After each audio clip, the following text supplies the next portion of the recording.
Aeropuerto de Esenboga, Ankara, Turquía. 29 de diciembre de 1994. A bordo del vuelo 278 de Turkish Airlines embarcan 76 personas, 69 pasajeros y 7 miembros de la tripulación. Les espera un vuelo de aproximadamente 1 hora y media desde Ankara hasta Van. La ruta se realizará a bordo de un Boeing 737-400. Hablemos un poco de este avión y hagamos un breve recorrido por su historia. Nos situamos a mediados de los años 80. El transporte aéreo vive una auténtica época de expansión y las aerolíneas necesitan algo más que los modelos clásicos que ya han demostrado su fiabilidad.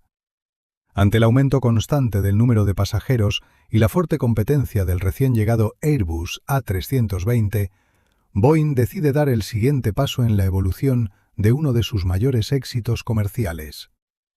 Así nace el Boeing 737-400. Se trata de la versión más larga de la familia Classic. Anunciado oficialmente en 1986, el modelo 400 tenía un fuselaje casi 3 metros más largo que el del 737-300. Gracias a ello, su capacidad aumentó hasta los 188 pasajeros. Para conseguir que un avión más pesado pudiera despegar con garantías, los ingenieros lo equiparon con motores CFM56 de mayor potencia. Su característica forma, ligeramente achatada en la parte inferior, dio lugar a los conocidos mofletes de hámster, que terminaron convirtiéndose en una de las señas de identidad de toda la familia Classic. Sin embargo, el fuselaje más largo también trajo consigo un nuevo problema. Durante el despegue y el aterrizaje, aumentaba considerablemente el riesgo de que la cola tocara la pista, un fenómeno conocido en aviación como tail strike. Los ingenieros de Boeing encontraron una solución sencilla y eficaz. Instalaron un patín especial en la cola para proteger el fuselaje en caso de contacto con la pista. Este elemento acabó convirtiéndose en otro rasgo característico de la silueta del Boeing 737-400. El avión implicado en esta historia había sido fabricado en 1992 y entregado a Turkish Airlines el 21 de abril de 1993. En el momento de los hechos, su estado técnico no generaba ningún tipo de preocupación. Mientras el personal de tierra termina de cargar el equipaje, los pilotos completan los últimos preparativos previos al vuelo. En el asiento izquierdo se encuentra el comandante Adem Gun, que acumula 26 años de experiencia en la aviación. Prácticamente toda una vida en el aire. En el asiento derecho está el joven copiloto Yavuz Alici, que todavía se encuentra en una etapa de acumulación de experiencia. El ambiente en la cabina es completamente normal, casi rutinario. Sin embargo, precisamente esa sensación de rutina, unida a la enorme experiencia y al impecable historial profesional del comandante, terminará convirtiéndose en el primer eslabón, casi imperceptible, de una cadena de acontecimientos. A las 13 horas y 52 minutos, el avión se coloca en posición para despegar y el controlador autoriza la salida.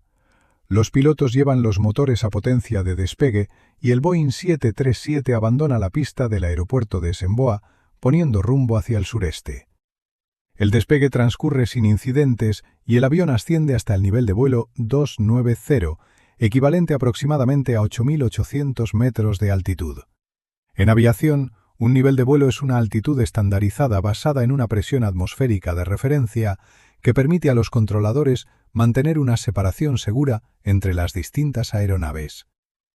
Mientras el avión continúa tranquilamente hacia su destino, las condiciones meteorológicas en Van empiezan a deteriorarse con rapidez. Tras aproximadamente 1 hora y media de vuelo, cuando el aparato se acerca a su destino, las comunicaciones por radio comienzan a llenarse de preocupantes informes meteorológicos. Una fuerte tormenta de nieve azota el este de Turquía. La espesa niebla y la intensa nevada reducen la visibilidad hasta unos críticos 300 metros. Una auténtica cortina blanca hace desaparecer por completo el horizonte. El controlador del aeropuerto Ferit Melen, en Van, transmite una advertencia directa a la tripulación. Las condiciones meteorológicas están por debajo de los mínimos permitidos. El controlador recomienda a los pilotos abandonar la aproximación y regresar a Ankara. Y es aquí donde aparece el punto de no retorno. En 1994, el aeropuerto de Vannes todavía no disponía de un sistema ILS, el sistema de aterrizaje por instrumentos que proporciona al avión guía lateral y vertical durante la aproximación a la pista. En condiciones de visibilidad extremadamente reducida, este sistema puede ser decisivo. La tripulación tiene que confiar principalmente en la navegación VOR/DME, que proporciona información sobre la dirección y la distancia con respecto al aeropuerto, pero no ofrece una guía de precisión para controlar la trayectoria vertical de aproximación. A pesar de la recomendación del controlador, del evidente riesgo y del sentido común, el comandante Adem Ungun decide continuar intentando el aterrizaje. La tensión dentro de la cabina aumenta al mismo ritmo que se hace más densa la niebla. Los pilotos realizan 2 intentos de aproximación, pero en ambos casos llegan al punto crítico sin conseguir ver la pista.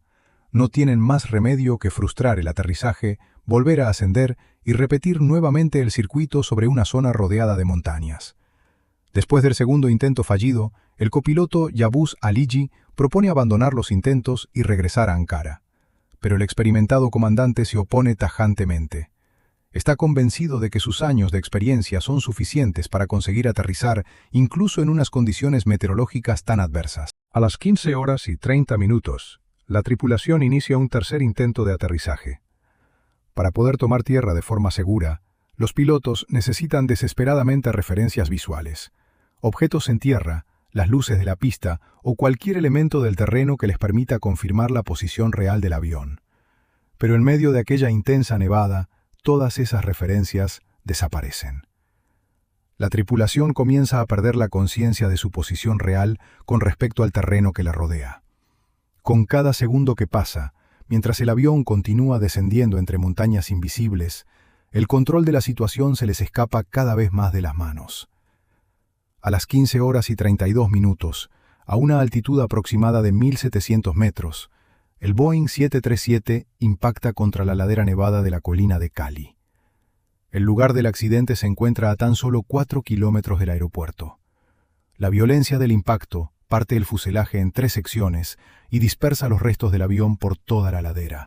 De las 76 personas que viajaban a bordo, 57 pierden la vida. 55 mueren prácticamente en el acto y otras 2 fallecen posteriormente en el hospital como consecuencia de las heridas sufridas. Sin embargo, 19 personas sobreviven. Teniendo en cuenta las circunstancias del accidente, puede considerarse prácticamente un milagro.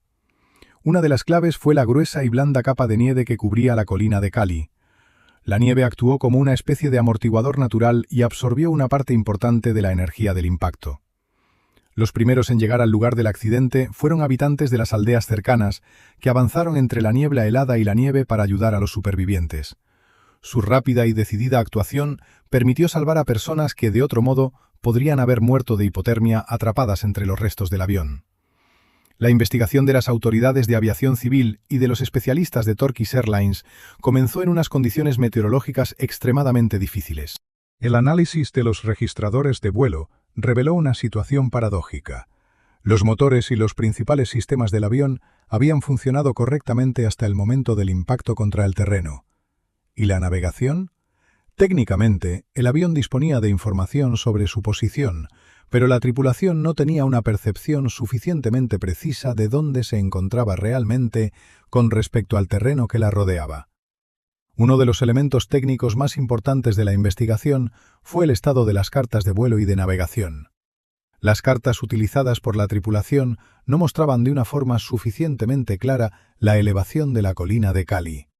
Ese detalle crítico, combinado con la falta prácticamente total de visibilidad, aumentó considerablemente el riesgo de colisión. A partir de ese momento, la investigación comenzó a centrarse cada vez más en la psicología y en el factor humano. El accidente fue clasificado como un caso de CFIT, es decir, un impacto contra el terreno durante un vuelo controlado con una aeronave operativa y bajo control. Es uno de los tipos de accidente más inquietantes de la aviación. El avión puede continuar siendo perfectamente controlable y encontrarse en buenas condiciones técnicas, pero los pilotos, sin ser plenamente conscientes del peligro inmediato, terminan llevándolo directamente contra el terreno. Uno de los factores decisivos fue la obstinación del comandante y un fenómeno bien conocido en psicología aeronáutica, la determinación de alcanzar el destino previsto a cualquier precio. Veamos lo ocurrido mediante el modelo de Reason, conocido popularmente como el modelo del queso suizo. Según este concepto, una catástrofe ocurre cuando los fallos o agujeros presentes en distintas capas independientes de seguridad terminan alineándose. La primera capa fueron las condiciones meteorológicas extremas y las deficiencias de la infraestructura del aeropuerto. Aquel día, las condiciones meteorológicas en la zona de Van empeoraron de forma drástica.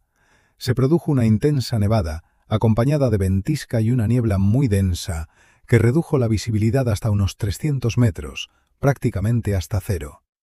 En aquel momento, el aeropuerto Ferit Melen no contaba con un sistema ILS necesario para realizar aproximaciones de precisión en condiciones de mala visibilidad. Los pilotos tuvieron que depender principalmente del sistema VOR/DME, que les proporcionaba información sobre la dirección y la distancia, pero no podía sustituir una guía vertical de precisión ni las referencias visuales necesarias. Además, las luces de la pista no tenían la intensidad suficiente y las cartas de vuelo utilizadas por los pilotos no ofrecían una representación suficientemente clara del relieve ni de las elevaciones cercanas al aeropuerto, incluida la colina de Cali. La segunda capa fue el factor humano y los errores cometidos por la tripulación. A pesar de la visibilidad extremadamente reducida, los controladores de Van recomendaron en repetidas ocasiones a los pilotos que abandonaran los intentos de aterrizaje y regresaran a Ankara. Sin embargo, el comandante Adem Ungun ignoró esas recomendaciones y después de 2 aproximaciones fallidas, insistió en realizar un tercer intento que acabaría siendo fatal. Los expertos señalaron que el comandante pudo quedar atrapado bajo una fuerte presión psicológica y un deseo casi irresistible de alcanzar el destino a cualquier precio. Esa forma de pensar terminó llevándolo a asumir riesgos que no estaban justificados. También intervino otro fenómeno conocido como gradiente de autoridad. El copiloto Yavuz Alici era considerablemente más joven y tenía mucha menos experiencia que el comandante. Después de los intentos fallidos, había propuesto regresar a Ankara y había expresado su oposición a realizar una nueva aproximación. Sin embargo, no se atrevió a enfrentarse con suficiente firmeza a la autoridad del comandante y no consiguió convencerlo para que abandonara el intento. En la aviación moderna, una situación así se considera extremadamente peligrosa, porque las dudas y advertencias del copiloto deben ser escuchadas y valoradas independientemente de la diferencia de edad, experiencia o rango entre los miembros de la tripulación. Y finalmente, llegamos a la tercera capa, la causa inmediata del impacto. Durante la tercera aproximación, con una visibilidad prácticamente nula y sin referencias exteriores, el avión se desvió de la trayectoria necesaria. Debido a un retraso durante la ejecución de un viraje a la izquierda, el Boeing 737, que seguía siendo completamente controlable, impactó a gran velocidad contra la colina nevada de Cali a unos 1.700 metros de altitud. La obsesión por aterrizar precisamente en Van, a pesar de los intentos anteriores fallidos y de las advertencias de los controladores, terminó cegando a un comandante con una enorme experiencia. Aquella experiencia profesional acabó jugando en su contra y se transformó poco a poco en un exceso de confianza que no le permitía aceptar la necesidad de ceder ante unas condiciones meteorológicas peligrosas. La tragedia del vuelo 278 es un ejemplo muy claro de lo que ocurre cuando falla el CRM, la gestión de los recursos de la tripulación. El CRM enseña a los miembros de una tripulación a trabajar como un único equipo, en el que la opinión del copiloto, cuando está en juego la seguridad, debe tener tanta importancia como la del comandante. Aquel día, el comandante Adem Ungun quedó atrapado en una especie de visión de túnel y concentró prácticamente toda su atención en encontrar la pista. Sin embargo, hubo un factor todavía más peligroso: la falta de una intervención suficientemente firme por parte del copiloto. Yavuz Alici era consciente del riesgo mortal, pero no llegó a intervenir con la suficiente contundencia para tomar el control o conseguir que el comandante abandonara definitivamente la aproximación y se dirigiera a un aeropuerto alternativo.